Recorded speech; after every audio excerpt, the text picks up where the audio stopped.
Assalamualaikum warahmatullahi wabarakatuh. Puji sinarang syukur kehadirat Gusti Allah Subhanahu wa taala kanggo sagala limpahan rahmat serta hidayahna. Tina kesempatan ieu urang tiasa sareng ngadangukeun ieu pidato nu bade ku sim abdi didugikeun. Nah, hadirin nu ku abdi dipihormat, tina ilmu kabagjaan dunya tiasa urang rasakeun. Tina ilmu oge kabagian akhirat tiasa urang rasakeun. Supartos dina hadis Nabi anu ngabogaan harti, barang saha anu ngahoyongan kahirupan duniana maka wajib bagina ngabogaan ilmu.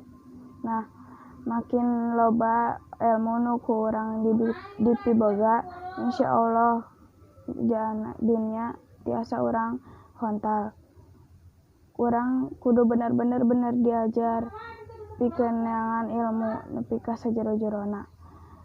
Nah, para hadirin anu kusim abdi pihormat, sakitu wae pidato singkat dina judul kautamaan nuntut ilmu anu tiasa didugikeun tina kesempatan ieu.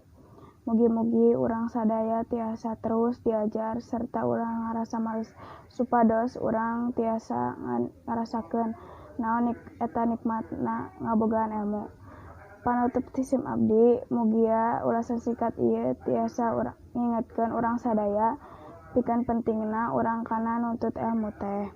Hatur nuhun kana sadaya waktosna. Hapunten bila aya kalepatan ti nu cariosan sim abdi. Wassalamualaikum warahmatullahi wabarakatuh.